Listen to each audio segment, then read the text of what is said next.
L'histoire que je vais vous raconter aujourd'hui est celle d'une de mes patientes, une jeune femme en quête de justice, ou peut-être simplement d'un peu d'équité dans sa propre famille. Et je dois vous avouer, même en tant que psychologue, je ne savais vraiment pas quoi lui répondre. Dites-moi en commentaire ce que vous auriez fait à ma place. Ma patiente est entrée dans mon cabinet, encore bouleversée par ce qui venait de se passer. Je suis furieuse. Je suis venue ici pour vider mon sac parce que sinon je vais exploser. J'ai hoché la tête, l'invitant à continuer. Ma sœur, Audrey, a toujours eu ce besoin insatiable d'être au centre de l'attention. Elle a ce que j'appellerais une énergie de personnage solaire. Et moi, j'ai toujours été reléguée au rôle de figurante dans l'histoire de ma propre famille. Je ne disais rien, je ne faisais pas d'histoire. Mais là, c'en était trop.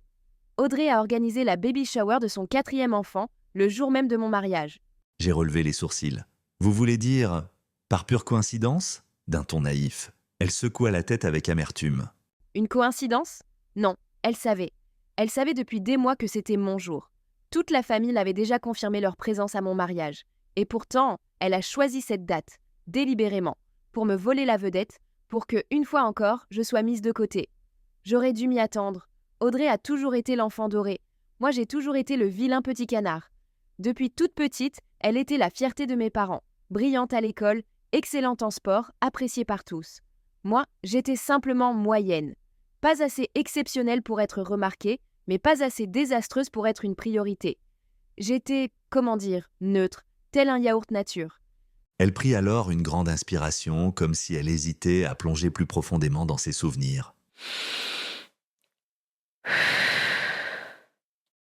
Ma mère me disait toujours, si seulement tu pouvais être plus comme ta sœur.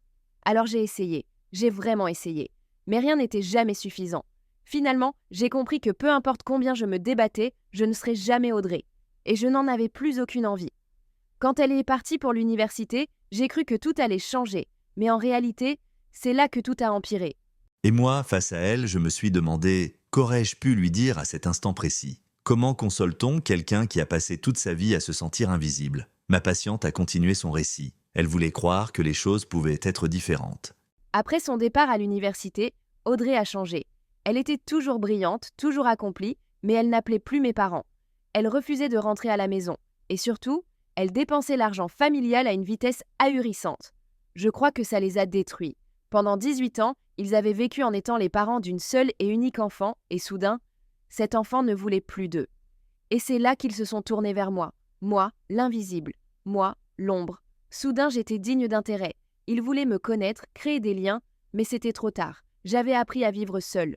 Toute cette attention soudaine, ça me terrifiait plus que ça ne me réjouissait.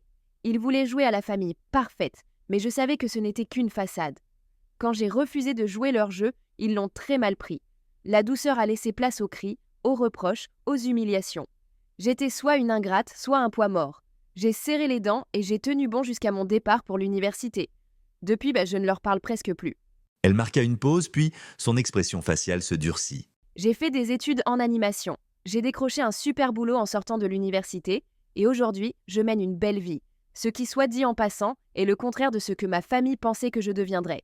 Et je sais que ça les dérange. Ça, je peux vous le dire. Ils ont essayé de reprendre contact ces dernières années. Je sais pourquoi. Ce n'est pas l'amour qui les motive, c'est l'argent.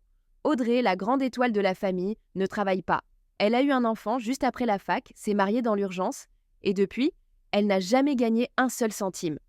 Toute la famille comptait sur elle pour être la réussite, la fierté, la source de revenus. Et maintenant que ce plan est tombé à l'eau, ils se tournent vers moi. Je ne suis pas dupe, je ne vais pas devenir leur bouée de sauvetage. J'ai construit ma propre vie avec mon fiancé Nathan et notre chienne, Emma. J'ai des amis, notamment Nolwenn, avec qui je suis très proche, un cercle social. Et je suis heureuse. Je ne veux pas qu'ils viennent gâcher ça. Mais alors que tout semblait clair dans son esprit, quelque chose est venu tout chambouler. Il y a 3 mois, ma mère a eu un grave problème de santé. Hospitalisée pendant des semaines. Son état reste incertain. Et, d'après ma tante Rachel, ça a été un électrochoc pour elle. Elle n'a fait que pleurer en appelant son bébé.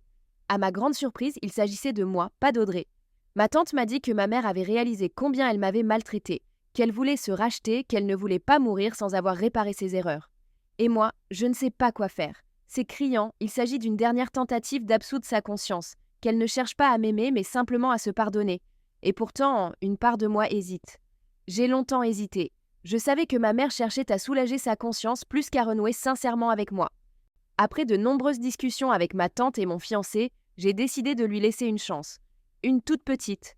Racontez-moi cette chance que vous lui avez laissée, lui demandai-je alors. Notre premier échange a été chargé d'émotions. Beaucoup de larmes, beaucoup d'excuses. Elle s'est excusée à maintes reprises, mais moi, je voulais juste avancer. Alors je lui ai dit d'oublier, de ne plus parler du passé. Je ne voulais pas fouiller dans le passé. Mon père, lui, il est bien trop fier pour admettre ses torts. On a échangé à peine quelques mots. Quant à Audrey, absente, à la demande expresse de ma mère. J'ai appris plus tard qu'elle l'avait interdite d'assister à cette réconciliation. Audrey l'a très mal pris, bien sûr, mais pour une fois, elle n'avait pas le choix. Après cette brève tentative de rapprochement, je suis retournée à mon quotidien. L'organisation de mon mariage avec Nathan me prenait tout mon temps. J'aurais pu voir ma mère plus souvent, mais je n'en avais ni l'énergie ni l'envie. Je sentais bien qu'elle était déçue. Mon père, lui, était furieux. Il n'acceptait pas d'être mis de côté. Quand il a appris qu'il ne me conduirait pas à l'hôtel dans l'église, il m'a appelé, outré. Il m'a menacé de ne pas venir du tout, sous prétexte que je l'humiliais devant toute la famille. Je lui ai répondu que rien n'était redevenu normal entre nous. S'il se sentait insulté, il était libre de faire ce qu'il voulait, y compris ne pas venir. Et ça l'a cloué sur place. Il n'a plus rien dit après ça. Audrey et moi n'avions aucun contact. Je lui avais envoyé une invitation comme à tout le monde. Elle avait confirmé sa présence. Fin de l'histoire, pensais-je. Elle prit une profonde inspiration, comme si elle cherchait à contenir une vague de colère. Jusqu'à ce que je reçoive un appel de ma cousine Léna. Elle était paniquée.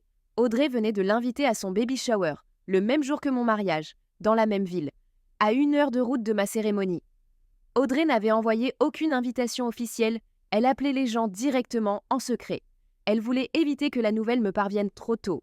Mais Léna m'a tout raconté. Audrey clamait partout que c'était sa dernière grossesse, que c'était un moment unique, qu'elle voulait que toute la famille soit là. J'ai immédiatement appelé Audrey. Elle a confirmé sans honte. Selon elle, c'était une occasion parfaite pour réunir la famille. Tu devrais être contente, ton mariage et mon bébé seront célébrés ensemble. Elle a osé me dire ça, comme si elle me faisait une faveur. Je lui ai dit qu'elle était une manipulatrice, qu'elle avait tout calculé pour me voler mon jour. Si elle avait eu de bonnes intentions, elle m'en aurait parlé en amont. Mais non, elle l'avait caché. Et ça en disait long sur ses véritables intentions. Elle a alors imité la voix hautaine de sa sœur. Tu n'as pas le monopole de cette date. Si les gens préfèrent venir à mon baby shower plutôt qu'à ton mariage, c'est leur choix. Tu n'as aucun droit de leur imposer quoi que ce soit. J'ai raccroché et j'ai craqué. Complètement, une vraie crise de nerfs. J'étais dévastée, incapable de comprendre comment Audrey avait pu me faire ça. Mais Nathan, mon fiancé que j'aime tant, lui, savait quoi faire. Il est resté calme, réfléchi. Ensemble, nous avons rédigé un message pour nos invités. Nous avons tenté d'être aussi gracieux que possible, expliquant que nous venions d'apprendre ce malheureux conflit de date avec l'événement de Audrey. Nous avons précisé que nous étions heureux pour elle, mais que nous comprenions que certains devraient choisir entre notre mariage et son baby shower. Nous leur avons donc demandé de confirmer leur présence auprès de Nolwenn, ma demoiselle d'honneur, afin que nous puissions ajuster les préparatifs. Mais au fond, j'étais persuadée que la majorité choisirait Audrey. J'avais grandi en étant mise de côté. Pourquoi cette fois serait-elle différente ? 2 jours avant le mariage, j'ai demandé à Nolwenn si elle avait eu des confirmations. Elle s'est contentée de me dire de ne pas m'inquiéter, que tout était sous contrôle. Mais moi, je voulais savoir combien de personnes m'avaient abandonnée pour Audrey. Nolwenn a juste répété que tout irait bien. J'aurais dû lui faire confiance. Elle esquissa un sourire, un de ces sourires teintés de soulagement et d'incrédulité. « Décrivez-moi le jour de votre mariage » lui demandai-je alors. Le jour du mariage, ils étaient là. Tous ceux que j'avais invités, sauf Audrey et mon père, ce à quoi je m'attendais. Même ma mère est venue et ça m'a réellement surprise. Elle n'a jamais rien fait sans l'aval de mon père. Et honnêtement, j'étais soulagée que mon père ne soit pas là. Il aurait gâché ce jour avec son attitude de martyr. Mais Audrey, elle n'a pas supporté d'être éclipsée. Elle qui avait toujours eu tout ce qu'elle voulait, qui avait toujours été le centre de l'attention. À peine la cérémonie terminée, alors que nous nous dirigeons vers le repas, ils sont arrivés, mon père, Audrey. Avant même que je puisse réagir, Nolwenn s'est levée d'un bond et s'est interposée. Ils ont commencé à se disputer. Je ne pouvais pas entendre les mots exacts, mais je voyais bien que la tension montait. Et puis, Audrey a essayé de forcer le passage. Mon père l'a suivi. Ils ont poussé Nolwenn, et à deux, ils ont fini par pénétrer dans le lieu de réception. Et là, Audrey a éclaté en sanglots, mais pas des larmes discrètes. Non, elle pleurait comme une enfant capricieuse, hurlant, gémissant. C'était insupportable et humiliant. Nathan, sa famille, nos amis, nos collègues, tout le monde la regardait, stupéfait. Elle répétait que tout le monde avait choisi mon mariage au lieu de son baby shower et que j'aurais dû avoir la décence de reporter mon mariage pour elle. Elle se redressa légèrement, comme réanimée par l'indignation. Avant même que je ne puisse répondre, ma tante Rachel prit la parole, d'une voix ferme, tranchante, en expliquant que c'est moi qui avais fixé la date de son mariage des mois à l'avance et que c'était Audrey qui avait décidé d'organiser son baby shower le même jour. Alors s'il y avait une coupable, c'était ma sœur. Audrey a cherché du soutien auprès de mon père, mais pour la première fois de ma vie, il était resté silencieux. Alors Audrey a sorti l'ultime coup bas.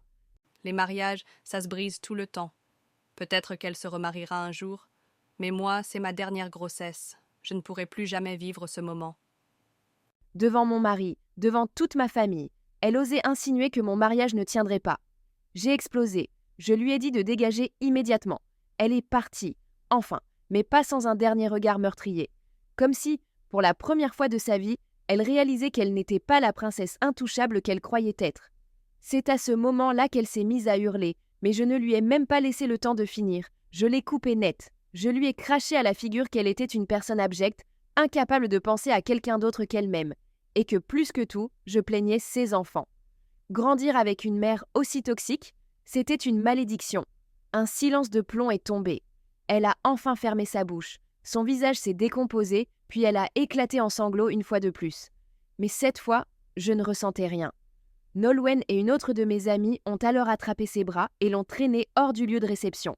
Moi, je tremblais, littéralement, de rage, de tristesse, d'épuisement. Elle avait détruit mon jour, volé mon moment. L'ambiance était devenue si pesante que la plupart des invités ont écourté le repas et quitté les lieux. Mais ce qui m'a brisé plus que tout, ce n'était pas Audrey. C'était ma mère. Elle n'avait rien fait. Pas un mot. Pas un regard de soutien. Pas un geste pour m'alerter avant que tout cela n'arrive. Son retour dans ma vie n'était qu'un mensonge. Une illusion. Si elle avait réellement voulu se racheter, elle aurait agi. Elle aurait prévenu sa propre fille. Quand tout le monde est parti, j'ai fondu en larmes dans les bras de Nathan, murmurant que j'étais désolée d'avoir gâché notre jour. Mais lui, il m'a serré plus fort et m'a dit que je n'avais rien à me reprocher. Que c'était inévitable. Un jour ou l'autre, ça devait exploser. Elle inspira profondément, comme pour chasser ce souvenir. Ça fait maintenant 5 jours. 5 jours que mon téléphone n'arrête pas de vibrer. Des messages, des appels. Je n'ai répondu à personne. Je n'en ai pas la force. Demain, nous partons en lune de miel avec Nathan et tout ce que je veux, c'est oublier. Ne plus laisser Audrey me hanter. Elle m'a volé mon mariage, mais je refuse qu'elle me vole ce moment aussi. C'était à mon tour d'intervenir, de lui exposer les concepts et thèses psychologiques sur lesquels j'allais m'appuyer pour lui donner quelques conseils. Vous voyez, je comprends à quel point cette situation a été une épreuve pour vous. Ce que vous décrivez illustre parfaitement le concept de l'aliénation parentale inversée. Au lieu d'un parent qui tente de vous éloigner d'un autre, vous avez grandi dans un environnement où vous avez été constamment relégué au second plan au profit de votre sœur. Il était naturel que la colère et la frustration refassent surface, car votre mariage représentait une occasion d'être enfin reconnu.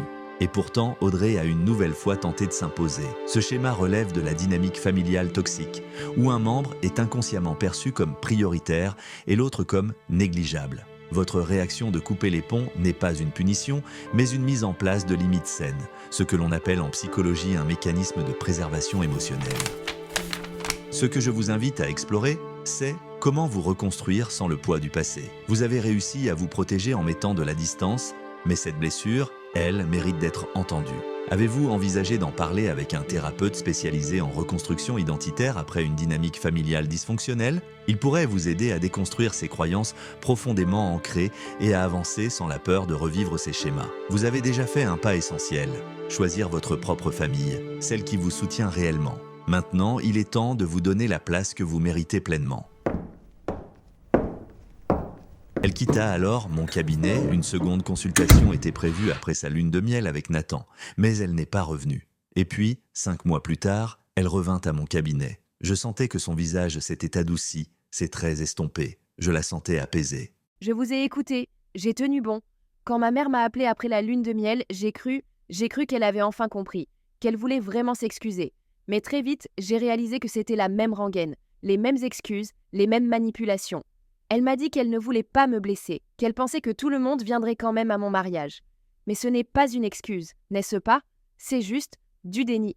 J'ai coupé court. Je lui ai dit que je voulais une pause. Elle a pleuré, elle a joué la carte de la maladie, elle a essayé de me faire culpabiliser. Et quand ça n'a pas marché, elle a passé le téléphone à mon père. Je n'ai même pas attendu qu'il parle. J'ai raccroché, bloqué son numéro, c'était fini. Vous aviez raison, ils ne changeront pas. Mais moi si.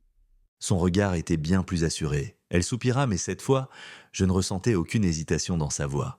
J'ai tourné la page. Je pensais que tout était fini après ma décision de couper les ponts, et puis Jake est venu frapper à ma porte.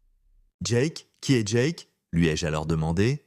Jake, je pensais vous en avoir déjà parlé, c'est le mari d'Audrey. Je ne savais pas à quoi m'attendre. Il avait l'air abattu. Il a dit qu'il ne savait rien des plans d'Audrey. Que la baby shower, c'était elle qui avait insisté pour le caler le jour de mon mariage. Qu'elle lui avait menti en lui disant que je ne voulais pas d'eux là-bas. Il voulait s'excuser, mais ce n'était pas à lui de le faire. Audrey est une adulte. C'est elle qui doit assumer ce qu'elle fait. Et même si un jour elle s'excusait en personne, je crois que je ne pourrais jamais lui pardonner. Elle et Jake divorcent. Ses mensonges, sa toxicité, ça a fini par la rattraper. Maintenant, elle me blâme. Moi. Comme si tout ce chaos, c'était de ma faute. Elle a même osé me demander de garder ses enfants, gratuitement, comme une sorte de punition pour ce que j'aurais fait. Je l'ai bloquée. Partout. J'ai fait le ménage. Audrey, mes parents, cette famille qui n'a fait que me tirer vers le bas, c'est terminé. Ils ne méritent plus d'avoir une place dans ma vie. Les seuls qui comptent, ce sont ceux qui ont été là pour moi, mes cousins, ma tante Rachel, mon mari. C'est eux, ma famille, la vraie. Elle inspire profondément et cette fois, quand elle expire, c'est du soulagement. Je protège mes frontières et croyez-moi, personne ne les franchira plus jamais. Ce que ma patiente a accompli ici est une démonstration claire de ce qu'on appelle l'affirmation de soi. Elle a su poser des limites fermes, un élément essentiel pour préserver son intégrité émotionnelle. En refusant de se laisser manipuler par la culpabilité et en coupant les ponts avec des relations toxiques, elle a exercé ce qu'on nomme le désengagement adaptatif.